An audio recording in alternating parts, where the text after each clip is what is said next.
We're just nearing the end of our one-night stay at Hotel H2O in Manila. And as you can see, the beautiful fish aquarium behind.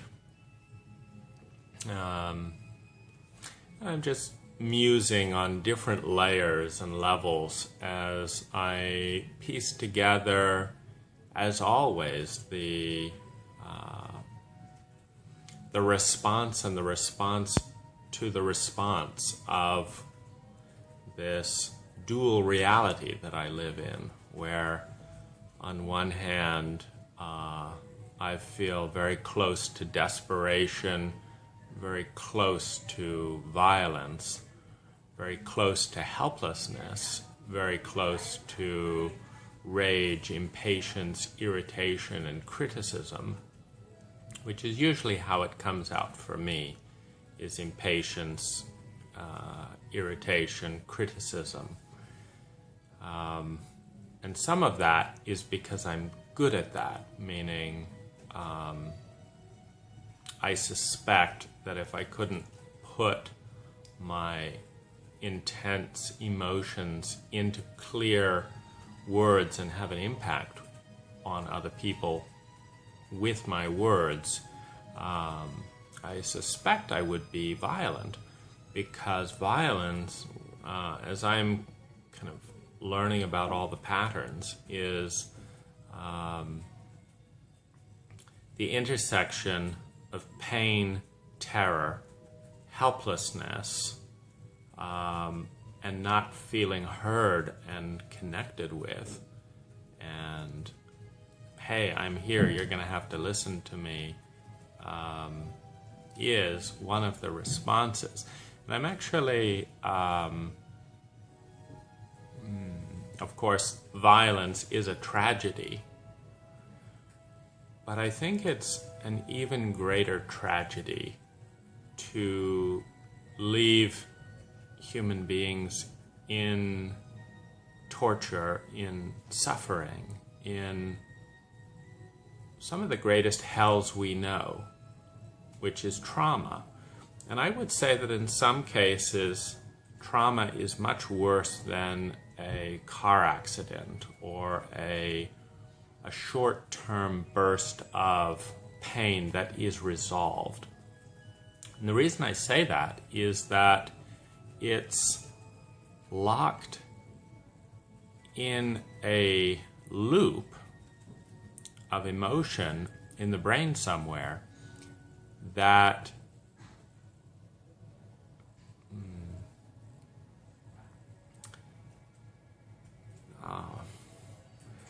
well, you've got the same level of pain of it happening, but you now have a new layer, which is there's now two realities happening. And despite all the confidence and boasting of multitaskers, whenever they get into a lab and are tested, multitaskers make mistakes when they're performing in two realities. They're going back and forth, and it's very efficient in some levels, but the quality of consciousness as they're driving and texting and this and that is actually proportional. The brain is actually moving very fast back and forth, and in those points when it's not there, stuff is being missed. When it's in the texting rather than the driving, stuff is being missed. The response time is slower. And so this is actually what, it's one of the reasons why someone with PTSD will make less income or be dysfunctional, is because they're living in two worlds. But unlike a multitasker who is choosing to alternate back and forth between two worlds, the person suffering with trauma is just flooded with other worlds at different times and because they're sometimes it's flashbacks, sometimes it's emotional waves from those other worlds that don't relate. Because we're in such an ignorant state as a culture, these waves are waves of insanity as well, because we don't understand the brain enough as a population to know what's going on and respond. And so the story that a lot of people make up is, am I going crazy? Or I am crazy. And I remember watching this as as I kind of reached the pinnacle of all my kind of desperate striving, because there's an anxiety and a fear, in a sense, like I've got to get to the goal because then I'll be safe. And so as I kind of reached that pinnacle where my physical and outer life got better than I ever dreamed of, or really I didn't imagine, and certainly better than I expected in my teens and 20s, then the outer crises kind of die down, so there's no urgency on the outside. There's no threat on the outside. And the gap between the inner reality and the outer reality gets bigger and bigger. At the same time, I have more time and presence to notice it. And so if you can kind of track those two things there, so on the one hand, the inner crisis of panic is not about the outer reality. It's about the frozen PTSD. So that's been there my whole life. But as someone leaving home and being a bit of an adventurer at 17, I had outer panic to explain it by, like, gee, I could be homeless in a couple of months. I'm just starting a business. I could go bankrupt. Let's wait a moment. And so there was an explanation that I could peg parts of this reality on this panic and feel like I was just particularly goal-oriented, for example. Pause a moment. But as the physical reality reached a point that there is no crisis, and just to kind of then the emotional panic now has no rational home. And it's a little bit like science running out of a useful paradigm. And what I mean is, when science has a very narrow, one-track bandwidth, it can create a theory that makes sense with that one dimension. And the theory is useful to the extent that there's a relationship between on that dimension and this, this phenomena. But then a new dimension starts to open up, and the old theory doesn't hold up. And there's a certain panic of, like, what's going on here? This phenomena is not explained.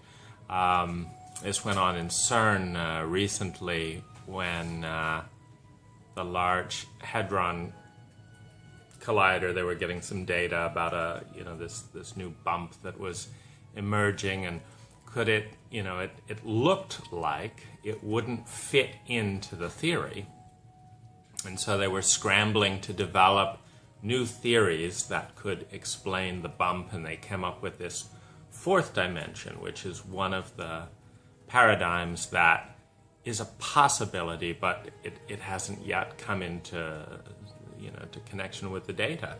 But it's there. And then the data, in this case, resolved itself, and they, could relax and go back to the old theory. The old theory is still working for particle physics. But there's also these gaps between the big physics of planets and gravities and things like this and the small physics of subatomic particles. They both have integrity within themselves, but science has not found compelling, well-fitting paradigms and theories about how these two realities fit together. And so in this sense of the panic and the fear and all that will all just disappear when I have enough money, when I have enough free time, when I have enough therapy, when I don't have any debt, when I have a retirement fund, when the outer fears disappear. But the reality is that my panic is growing, and then my panic about the panic is growing because we as human beings, we have this fear of the unknown. And when we can say, oh, of course I was scared, a bus nearly hit me, it's a relief because we've answered, we've named the emotion, the state, and then we kind of put it aside. The bus is now gone, therefore we can let go of the panic. But when the exact opposite is happening, when there's an inversion, like I'm feeling more panic, more stress, more dread, more shame, more vulnerable, more unpredictable in how and when these emotions will come. There's no correlation that I can see between the outer reality and this. And even when there's a correlation, like I used to go to this one job site, and I'd get there, and I'd be all alone in the space doing some work, and this numbness would come down my arms and enter my legs, and I wouldn't want to move. I'd feel like this. And it in and of itself was not such a big deal. Okay, my arms are going numb. My legs are going numb. There's a correlation between arriving on this job site alone and that state. Okay. But my brain is having a fit about this. What the fuck do you mean arms going numb on a job site? I have no theory. I have no paradigm to make sense of this. Not only that, no one else does either. And so I'm having a fit, not so much about the reality as much as the fact that it is outside of any known thing. I remember complaining bitterly to my two therapists at the time. I said, what the fuck am I supposed to make of this if a perfectly healthy body goes numb 50% of the time when I'm alone, one, and two, when I'm at this job site? Like, how am I supposed to respond to that? It makes, I mean, do you have any ideas? Nothing.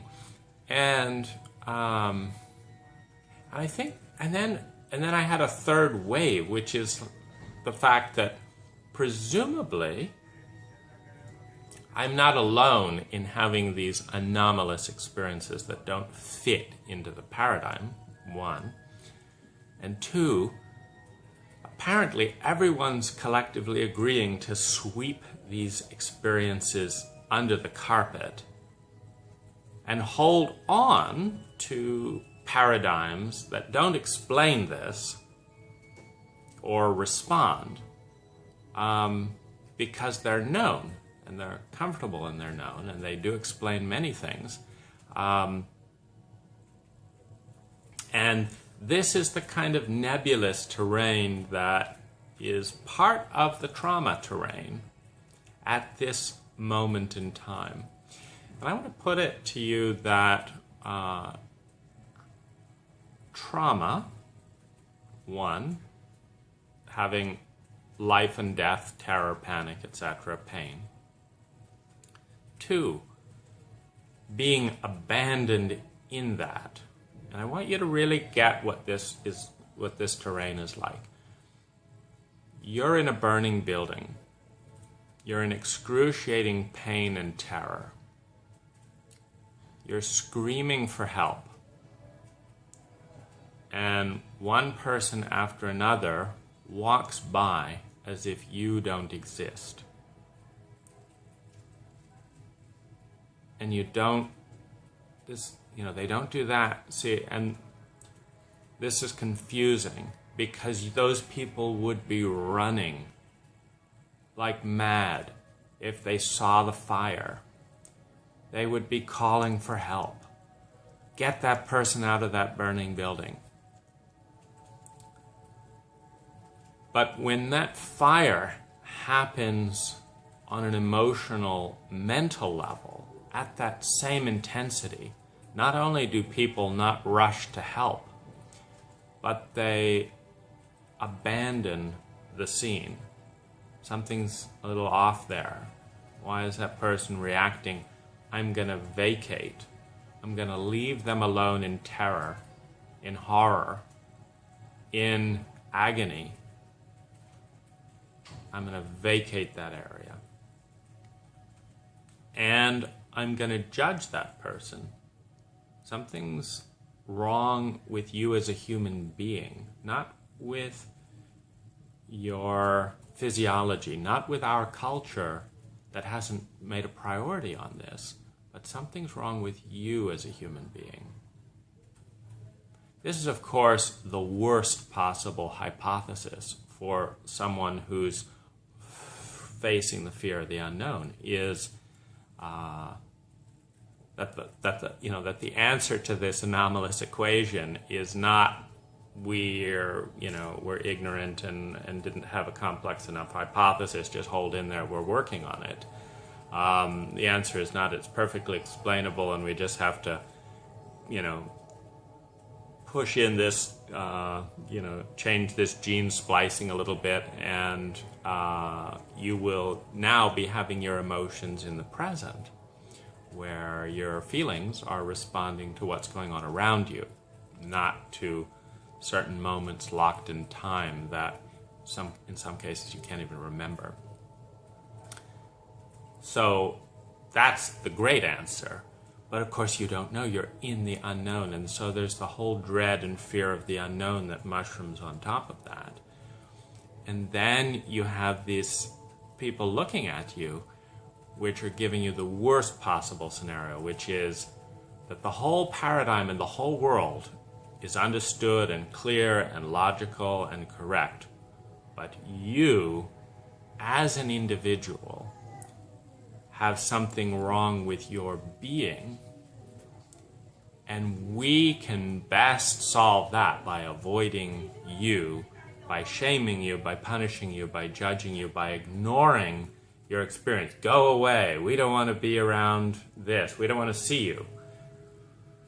This is not good for our paradigm. Go away. And this is the torture of people who have experiences that are outside the current acceptable paradigm. But it's the huge torture for people who have these experiences with PTSD. And to give you a sense of how big the ignorance bubble is around PTSD, I'm 40 after reading 600 books, being interested in psychology my whole life, working with more than 30 practitioners, spending more than $250,000, doing workshops, learning all enough about the techniques to be successful in business. And it never even occurred to me that trauma had something to do with me. It didn't occur to me, but it didn't occur to any of my teachers, my parents, any of the books that were saying if you have this and this and this going on, deal like this, the channeled entities that I worked with. I realize that's a whole, another thing. The therapists, the energy work, the acupuncturists, all the different things where I'm trying to get at these anomalous things and bring alignment between what I'm feeling, what I'm thinking, what I'm seeing, what I'm observing inside and out in a way that brings well-being and success. And I got the success part down. It's not that, I would say that it's far easier to be successful, i.e. make money, it's not that hard, than it is to really get human beings to see and understand myself, and use that understanding kindly and intelligently to create well-being. I'm going to lay out a couple of just pieces of this, which is that in the pursuit of happiness, of course, taking people out of terror and horror, in the pursuit of science, learning and remembering, of course, that the area of ignorance that is the bigger is what we don't know that we don't know. It's huge. And that the area that we discover that in is in anomalous phenomena.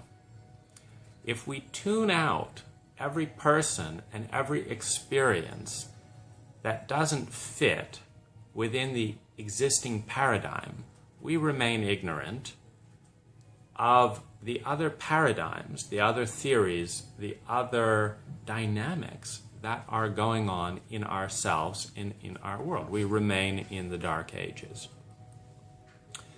People like me who are conscious, who are sane, and what I mean by that is a sane person can track the areas they are, quote, sane and not sane, i.e. the areas that correlate and the areas that don't correlate, and can, in more lucid moments, know the difference between them, and can communicate around that. This is where our whole spectrum of discovery is.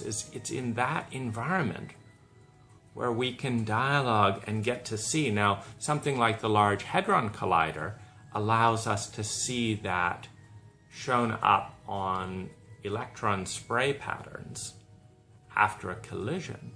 But in human beings, it's the emotional pattern, it's the thought patterns, and it's finding relationship that really makes the difference. And talking and learning about that terrain. I want to close with one final thing. The technology of human kindness and compassion is huge. I think it's the biggest message, and I think it's the biggest wake-up call around all of this. The way people are treated with PTSD is cruel, is barbaric, is sadistic.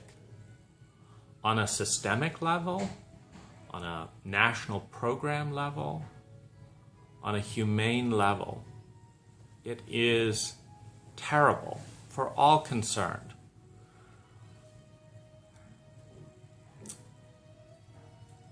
the way that we treat our veterans, so we're going to induce this state in men who are shamed. They're shamed within the culture at large, but they are shamed 5 to 10 times more in the military for being emotional, for being out of control. They are programmed, you know, if you go to boot camp, you've got, and this is actually such a big thing, I'm going to make another video just on it. So that's some musings for today, and I'll be back.